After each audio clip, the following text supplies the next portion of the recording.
gente vai estar concluindo nossos assuntos em farmacologia, em radiologia. E hoje, finalizando o assunto, a gente vai estar falando sobre principalmente a administração de medicamentos, tá? Que a gente tem que ter um cuidado muito especial, porque é uma responsabilidade muito grande a gente estar administrando medicamento em paciente. Temos que estar atento a muitos detalhes para não contaminar, para estar dando a dosagem correta, o medicamento correto, né? Observar o aspecto da medicação, né? Observar os protocolos de medicação, tá? Porque isso pode mudar de unidade para unidade de saúde, tá? Então, a gente vai estar falando um pouquinho sobre isso. Como administrar, os cuidados que a gente tem que administrar. E algumas intercorrências que o paciente pode apresentar, tá? Vamos falar também da pré-medicação. Então, preparar o paciente para que ele não tenha algumas intercorrências, principalmente a questão da reação alérgica, que é o que mais preocupa, né? Durante o exame, quando a gente vai administrar o contraste. Então, vamos lá. Passar. Então, aqui. Então, a pré-medicação para o exame contrastado. O contraste iodado, administrado na tomografia, historicamente causava muitas reações alérgicas. Como isso já avançou, então a gente tem os contrastes não iônicos que dão menos reações, né? Então, isso já evoluiu, então diminuiu o número de casos de reações alérgicas, mas isso ainda tem sempre o risco de ocorrer.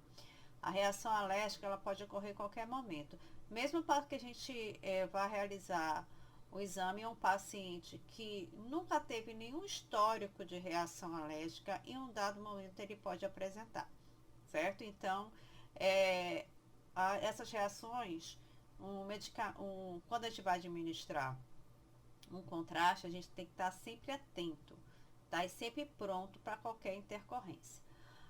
Com o passar dos anos, novos contrastes foram desenvolvidos que hoje causam menos reações, especialmente graves, né? Primeiramente, reações graves.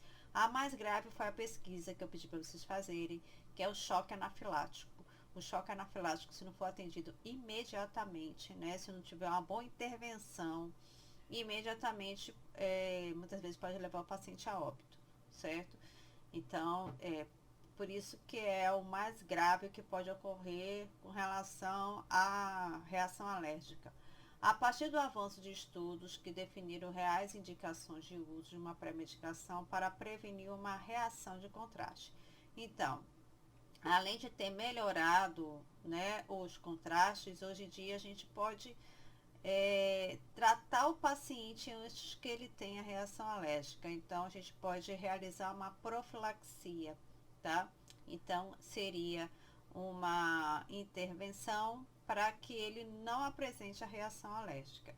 Atualmente, várias instituições que realizam esse procedimento possuem seu próprio protocolo, tá? Então, eu tenho um exemplo aqui, tá? De alguns tratamentos e algumas profilaxias, porém, isso pode mudar conforme a unidade de saúde, tá? Antes da realização do exame e da administração do contraste, algumas perguntas devem ser respondidas pelo paciente ou seu responsável. Então, sempre tem um questionário para ser respondido antes de um exame, né? Como tomografia, por exemplo, ressonância magnética.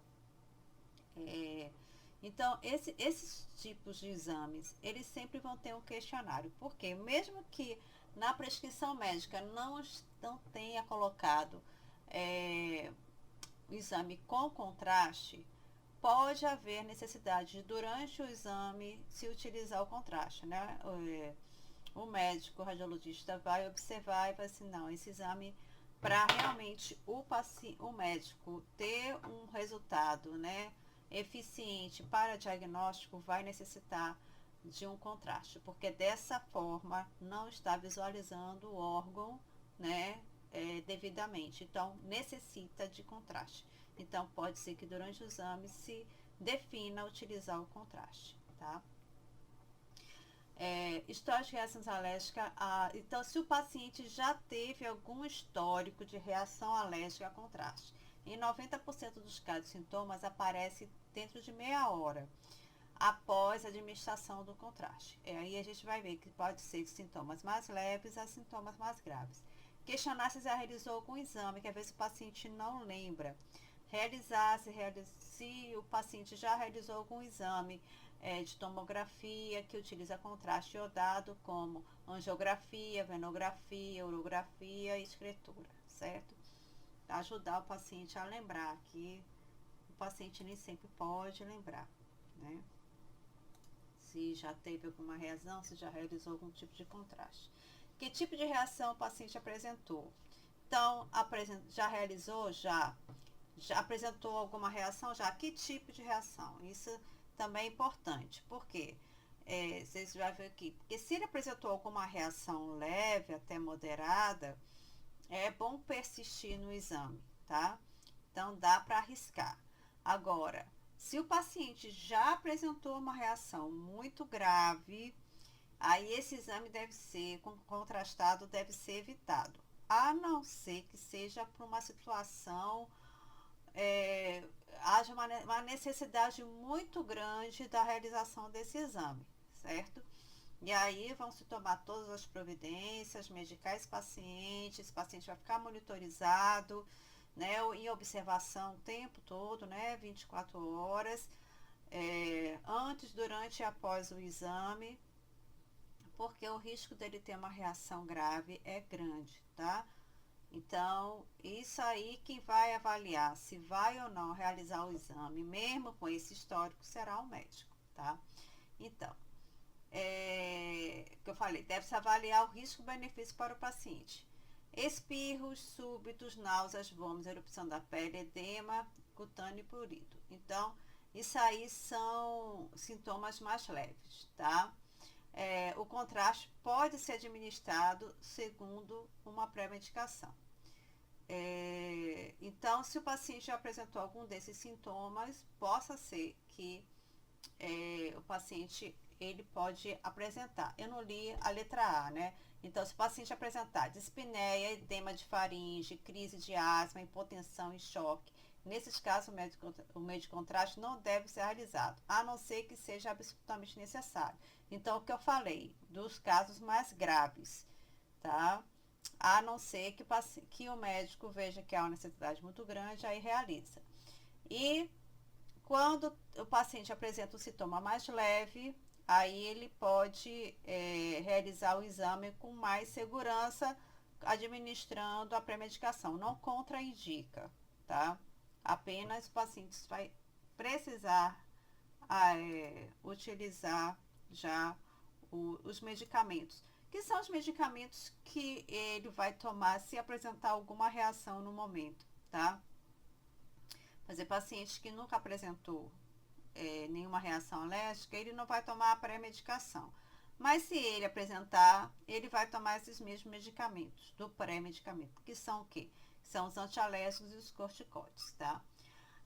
Administração da pré-medicação. Então, pode-se administrar um antiemético, que é a medicação para vômito, administração de antihistamínico, que é um antialérgico, e os corticoides. Seguir o protocolo dessas medicações definidas em cada unidade. Observar sempre a dosagem, a via de administração e a diluição, que eu vou estar falando para vocês aqui, tá? Que é uma atenção que a gente tem que ter redobrada. Aqui, foi o que eu já falei para vocês, a questão da classificação das reações, que vão de leves a grave.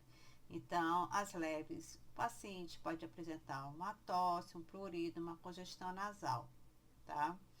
Prurido, gente, é coceira, tá? Então, isso aqui se encaixa como uma reação leve, não contraindica o uso do contraste. Apenas vai ter que ter atenção que possa necessitar de medicar o paciente. Moderada, dispneia, sibilo. Sibilo são aqueles chiados no pulmão, certo? Aqui no caso, o início de um broncoespasmo, tá? Alterações ligeiras no pulso e na pressão, uma leve taquicardia, uma leve hipertensão, tá? A frequência cardíaca no adulto é de 60 a 80. Então, possa ser que durante o exame o paciente pode apresentar uma leve alteração, tá? A pressão também, que é mais ou menos 12 por 8. Pode ir, a mínima pode ir para 9, tá? A máxima pode chegar a 140, 150, tá? Depender do paciente. E as graves, aí vai precisar de intervenção imediata, tá? Hipotensão grave, a pressão cair muito, dispneia grave, de precisar entubar o paciente, né? O paciente tem um desconforto respiratório, uma dificuldade de respirar muito grande.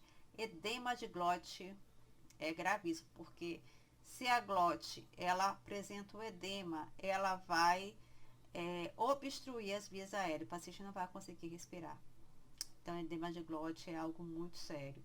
Parada cardiorrespiratória. Então, isso aqui é um extremo, tá? O paciente que está apresentando isso é o paciente chocado, tá? É o paciente com um choque anafilático. Aí, isso realmente é bem grave.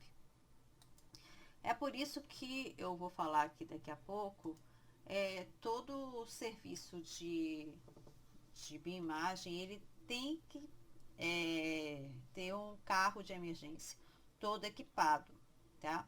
Esse carro de emergência, quem vai vistoriar ele todos os dias é o pessoal de enfermagem, tá? Ele precisa ser reposto sempre que utilizado, ele tem que estar lacrado, ele só é para utilizar em casos de intercorrências mesmo do paciente, tá? De moderada a grave, certo? Aí precisa de utilizar, porque os sintomas leves dá para o paciente aguardar o medicamento chegar da farmácia. Agora, moderada a grave pode ser que não dê tempo, né? Que de moderada pode chegar a grave, então aí utiliza os medicamentos do carro de emergência. Complicações gastrointestinais, às vezes o paciente tem principalmente náuseas e vômitos, né? Então, olha só, se o paciente está apresentando náuseas e vômitos, o paciente está deitado, olha o risco que tem. O paciente broncoaspirar. Então, se o paciente está apresentando vômitos, náuseas, a gente tem que lateralizar a cabeça desse paciente imediatamente, tá? Ou põe esse paciente sentado, se for possível, colocar ele sentado, ou lateraliza a cabeça desse paciente, tá? Para que esse vômito não vá para o pulmão, porque se o paciente broncoaspirar, ele vai agravar bastante. Broncoaspiração é uma emergência séria, porque aí vai obstruir pulmão, o paciente pode ter parada respiratória, em seguida parada cardíaca, e se ele voltar, a gente espera que ele volte, né? E se ele voltar, ele vai estar desenvolvendo aí uma pneumonia grave, por conta dessa broncoaspiração. Então, em nome de Deus, não deixe esse paciente broncoaspirar, né? O paciente apresentou alguma coisa de vômito, algum sinal de vômito, a gente precisa lateralizar a cabeça do paciente. Administrar o antiemético, que são os medicamentos para vômito mesmo, tá? Tem Zofran, tem Dramin, tem diversos medicamentos. Aqui tem um exemplo de um medicamento mais forte ainda, que é um medicamento até controlado, tá? Que é o procloperazina, tá? Que é um medicamento que ele é um estimulador do sistema nervoso central, tá? Então, ele ajuda a controlar o vômito. É um medicamento mais forte. A administração de antialérgicos, tá? Defenidramina, lentamente, é uma das opções que tem, certo? Mas a gente tem vários outros, tá? A gente tem Penergan também, que é um medicamento antialérgico, fora os corticóides que a gente pode administrar, certo? Aqui no caso, porque assim, essa questão do vômito, ela pode ter a ver com a reação alérgica, tá? Então, por isso que é administrado também o antialérgico. Reações cutâneas, eritema, prurito, que é a coceira, o edema, aí administrar os corticoides, tá? Tem metilprednisolona, tem administrar adrenalina subcutânea, ela é muito utilizada também em casos como esse, que ela diminui a reação adversa e a reação alérgica. Complicações respiratórias, como dispneia e asma. Colocar o paciente em posição de Fowler ou semi-Fowler. O que é isso? Posição de Fowler é o paciente sentado, tá? Isso contribui para o paciente respirar melhor, porque não põe pressão sobre o pulmão, né? Ajuda o pulmão a se expandir. Então, por isso que sentado o paciente respira melhor. Semi-Fowler é 45 graus. Então, o Fowler é o paciente sentado em 90 graus. Tá? Ele forma um ângulo de 90 graus. Semi-Fowler é ele, né, levemente deitado em 45 graus, que às vezes tem alguns pacientes acamados, né, que estão lá internados, que a gente não pode não conseguir colocar esse paciente sentado. Então, que pelo menos eleve um pouco a cabeceira até uns 45 graus, tá? Administrar broncodilatadores com nebulização. Eu trouxe até para vocês. Berotec, Atrovente é um dos mais utilizados, certo? Para, no caso, o paciente que está apresentando algum broncoespasmo, né? Uma crise de asma. Então, é muito utilizado a nebulização. Oxigenoterapia com catéteres, com máscara, tudo vai depender da indicação. Uso de corticoides endovenosos. Eu trouxe aqui, gente, seringa, agulha, eu trouxe tudo pra gente. Eu vou fazer uma demonstração para vocês, viu? É importante. As complicações cardiovasculares, hipotensão, bradicardia. Então, quando o paciente está hipotenso, geralmente o médico pede para colocar volume venoso no paciente. Então, soro para dentro. Então, pode ser um soro fisiológico ou um Riger lactato, que é um soro que tem uma composição semelhante aí ao sangue. O soro fisiológico ele é mais utilizado em hipotensão porque ele tem o sódio, né? Então, o sódio ajuda a melhorar a pressão. A atropina endovenosa é para quando o paciente está bradicardizando, né? E a atropina também é utilizada na parada cardiorrespiratória, mas também se utiliza a atropina quando o paciente está bradicardizando. O que é bradicardizando? O paciente ele está com a diminuição da frequência cardíaca. Então, a gente utiliza aí a atropina. Inalação de oxigênio, dobutamina endovenosa. A dobutamina também é uma medicação que melhora a função cardíaca, monitoramento cardíaco e da pressão. Então, o paciente, ela gravou desse jeito, a gente vai colocar os eletrodos, tá? No peito do paciente, né? Às vezes precisa até retirar um pouco de pelo, né? Os pacientes do sexo masculino que tem pelo, né? No tórax, a gente retira para aderir melhor os eletrodos, que eles são adesivos. E aí monitora o paciente, coloca no monitor cardíaco com cabo. E aí, porque lá no monitor vai estar transmitindo aí a função cardíaca do paciente, monitora a pressão.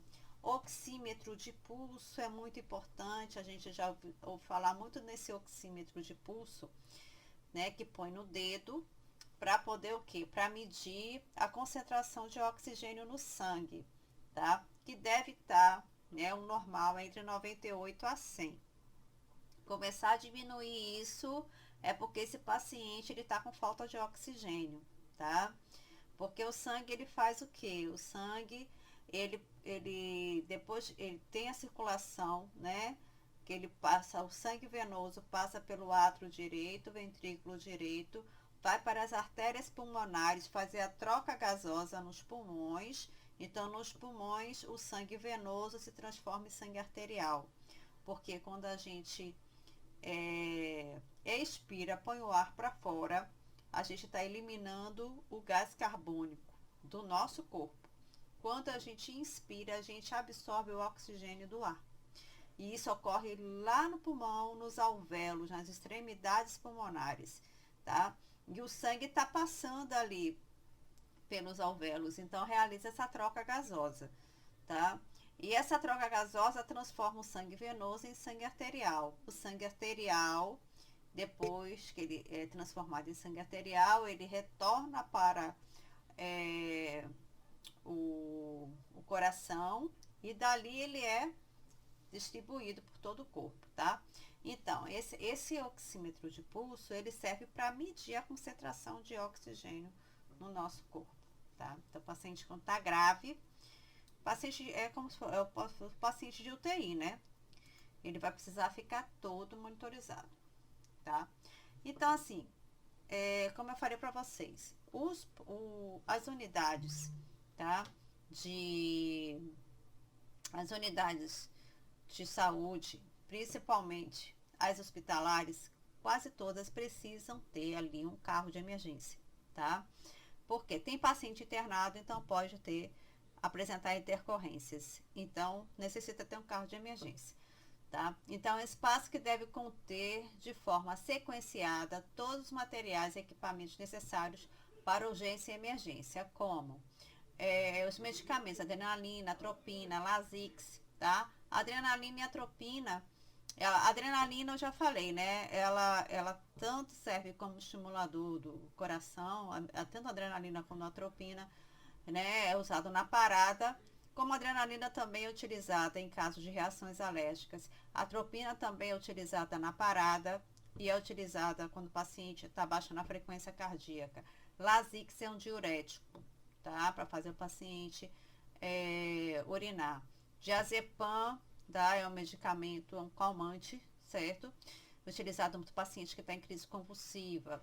Hidrocortisona é um corticoide, certo? Então, assim, esses é um exemplo, mas tem vários outros medicamentos que necessitam estar no carro de emergência, tá?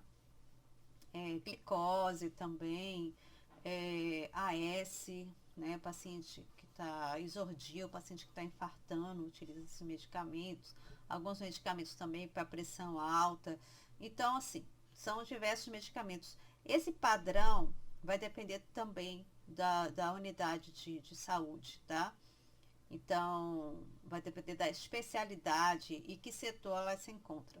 Então, os medicamentos de carro de emergência pode se alterar um pouquinho. Tem os básicos, que sempre tem os medicamentos de parada, tá? Sempre tem hidrocortisona, mas alguns outros medicamentos podem alterar conforme a especialidade hospitalar, certo? Agulhas, seringas, equipos, que é o que conecta no soro para o acesso venoso, né? Para cair o soro, é o equipo.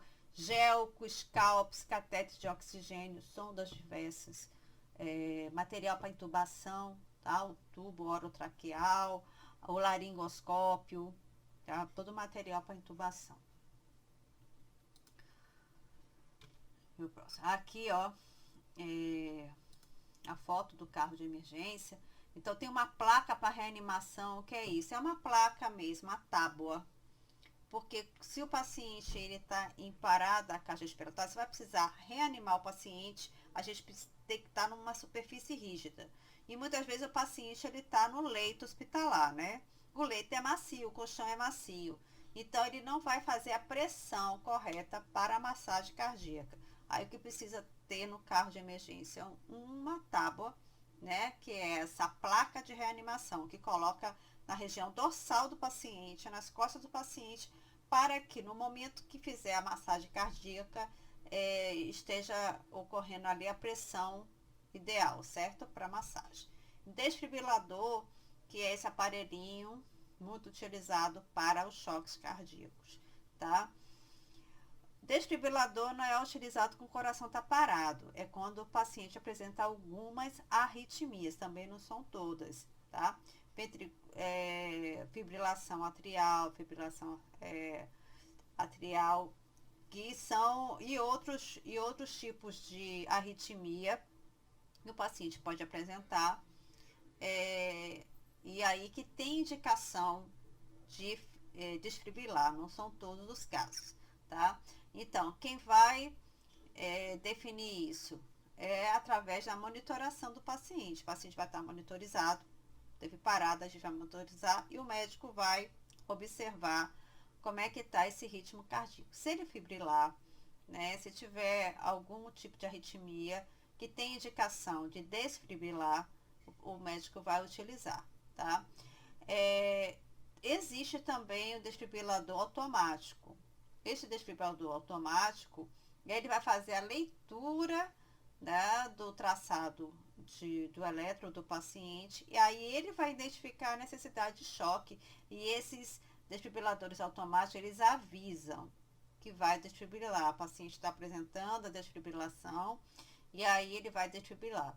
Então, ele pede, ele é todo automático, ele mesmo vai informando passo a passo o que é para fazer, tá? Depois eu passo um vídeo para vocês sobre desfibrilador, tá? Porque tem lá no meu trabalho, eu vou até ligar e mostrar para vocês como é que é o uso do desfibrilador. Todas as unidades hospitalares devem conter um carro desse devidamente equipado, tá?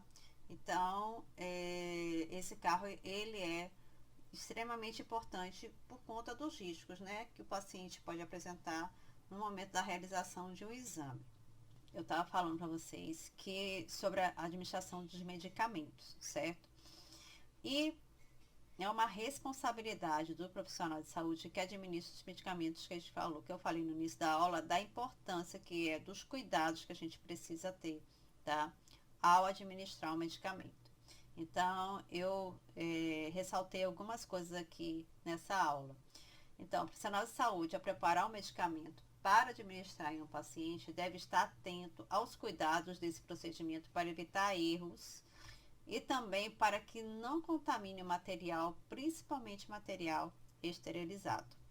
Porque as seringas, agulhas, o medicamento, né, principalmente o medicamento injetável, ele está todo esterilizado, ele não tem contaminação. Então, a gente tem que tomar todo o cuidado para administrar. Um dos primeiros cuidados é lavar as mãos antes de preparar o medicamento, tá? Evitar falar durante o preparo, porque a nossa boca é um meio de contaminação. Então, se a gente fica falando, a gente pode estar liberando gotículas, né? Aerosols também da boca, que pode contaminar o medicamento. Então, a gente tem que evitar até de ficar falando quando a gente está preparando o medicamento, tá? Não é necessário usar luva. É necessário a gente...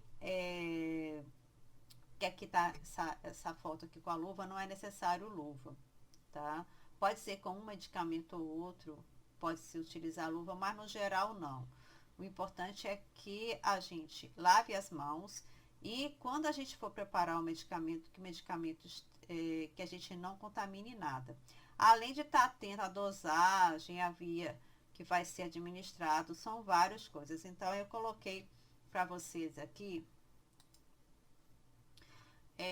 uns 13 certos da administração de medicamentos, tá? Então, que é prescrição certa, paciente certo, é aquela prescrição para aquele paciente, é isso mesmo, tá? Que é para ser prescrito. Por exemplo, o médico prescreveu uma lavagem intestinal. Uma lavagem intestinal para fazer aqui, paciente, não é o local de se realizar uma lavagem intestinal, entendeu? Talvez precise de uma lavagem intestinal para a realização de um exame, mas não é ali o local de ele realizar essa lavagem intestinal. Então, assim, a gente está sempre avaliando, tá? O médico, ele tem a responsabilidade de estar prescrevendo, tá? E o profissional de saúde administrando. Porém, a gente tem que ter a visão crítica também, que o médico pode errar. Então, a gente tem que estar atento a tudo, né? Medicamento certo, validade certa, isso é uma atenção que a gente tem que ter. Todo medicamento, gente, se a gente procurar, tem um local da validade, todo. Medicamento em casa também, que a gente tem que tomar cuidado. Esses medicamentos que eu trouxe aqui para vocês, tá?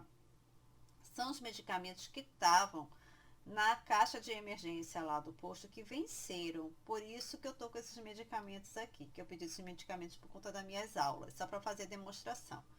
Mas a gente tem que estar atento à validade, tá?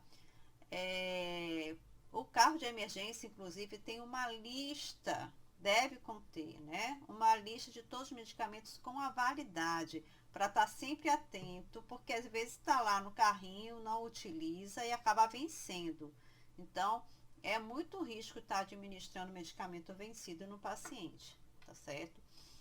Então, validade, forma e apresentação certa, a gente olhar a embalagem, dose certa, prestar bem atenção, principalmente crianças. A gente tem que ter muita atenção, tá? Compatibilidade certa, né, com o medicamento e o tipo de tratamento, o tipo de paciente, orientação ao paciente, sempre a gente deve dar. A gente nunca pode chegar ao paciente e já ir colocando o medicamento. Não, a gente chega e se apresenta. Meu nome é fulano, sou técnico em cardiologia,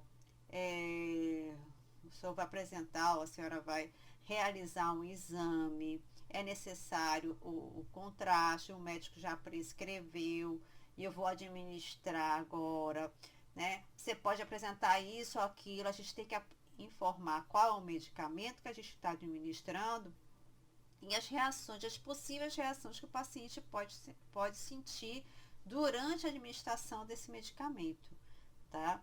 Então, a gente tem que estar informando. A gente não pode chegar ao paciente, invadir uma privacidade do paciente, administrar o medicamento e não falar nada. A gente tem que se apresentar e dizer, né, tudo com relação àquele medicamento. A via certa, o horário certo, o tempo de administração certa. Algumas são mais rápidas, outras são mais lentas, né? A ação certa. Então, esse medicamento, esse efeito colateral é normal, né? Pessoal, ele geralmente dá essa sensação que o paciente está apresentando ou não. Então tem alguma coisa errada, então tem que avisar, né? Então, tudo a gente tem que estar observando. E o registro certo. Então, a gente, após administrar uma medicação, a gente vai registrar tudo o que aconteceu, tá? O prontuário do paciente é um documento. Tudo que aconteceu, tudo que a gente realizou o paciente, a gente tem que registrar, tá? Então, após, certo? Então, vai ficar como dito como não dito. Administrou, tá onde? Tá escrito aonde que você administrou. Então, precisa do registro, tá? Etapas de preparo da medicação venosa. Primeira coisa, a prescrição médica, preparar a bandeja. Antes de preparar a bandeja, a gente tem que passar um álcool a 70, higienizar a bandeja, pegar a medicação diluente conforme prescrito, a seringa, a agulha, a medicação. A gente geralmente pega uma agulha para preparar e outra agulha para administrar, tá? Pegar algodão, antisséptico, que pode precisar para, por exemplo, se for dar uma intramuscular, precisa de um antisséptico, né? Ou às vezes até mesmo para preparar, para limpar uma ampola antes de pegar o medicamento, né? De administrar, de aspirar o medicamento, precisa higienizar. Reunir o material necessário, fazer a desinfecção do balcão, preparo do medicamento, fazer o rótulo. O rótulo é a gente identificar qual é o medicamento e para onde vai e quem vai receber esse medicamento, colocar o nome do paciente. Eu já vou fazer a demonstração aqui, só vou terminar de ler tudo e aí eu vou fazer uma demonstração, tá? Conferir o nome do medicamento, dose certa, viu, prazo de validade, fazer a desinfecção da ampola, do frasco ampola com álcool 70 ou com clorexidina, né? Nos casos do frasco ampola, retirar a proteção metálica. Esse aqui, ele tem uma, aqui ó, ele tem uma proteção metálica, a gente retira para poder, e aqui embaixo tem uma parte borrachada para a gente colocar e poder injetar a agulha, tá? Abrir a embalagem da seringa e acoplar na agulha para aspiração do medicamento, observar a técnica asséptica, ou seja, sem contaminação, protegendo sua embalagem original, quebrar a ampola, envolvendo com um pedaço de algodão ou de gaze, pressionando com os dedos, o indicador e o polegar da mão dominante. Vou demonstrar tudo isso aqui para vocês. Deixa eu ver aqui. Retirar o protetor da agulha e mantê-lo dentro da sua embalagem original sobre o balcão do preparo do medicamento ou dentro da bandeja. Aspirar o medicamento com a técnica correta para não contaminar o material. Então, porque ele vem todo esterilizado, né? A agulha, ela está esterilizada, ela não pode se contaminar. Porque a gente contaminar a agulha, a gente vai contaminar o paciente. Se contaminar a agulha, a gente tem que trocar a agulha, tá? Após a gente preparar o medicamento com uma agulha, a gente troca para administrar no paciente. O correto é isso. Eu sei que muitas vezes a pessoa prepara o medicamento com uma agulha e com a mesma agulha administra.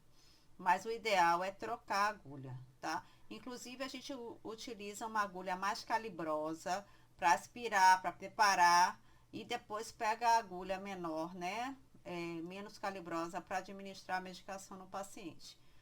Afixar o rótulo, identificação da seringa, identificar a medicação para que paciente vai, reunir a bandeja do medicamento preparado com bolas de algodão e antisséptico. Então, prepara, aspirou tudo e aí a gente vai ao paciente, conferir se é o paciente, explicar o procedimento, posicionar o paciente de maneira confortável, observar a administração se existe algum sinal de infecção, principalmente o acesso venoso, se ele está íntegro, tá? Desencapar a agulha e administrar o medicamento com cuidado de não encostar na agulha, não reencapar a agulha após a administração do medicamento. É assim, porque se a gente reencapar a agulha, a gente corre o risco de se contaminar, tá? Então, depois que a gente utiliza a agulha, né, que a gente usa a seringa, a gente sempre deve descartar na caixa de perfuro cortante, que toda unidade de saúde tem. Se a gente administra no paciente, a gente tem a agulha. Lavar as mãos, registrar o procedimento e observar as reações que o paciente pode apresentar.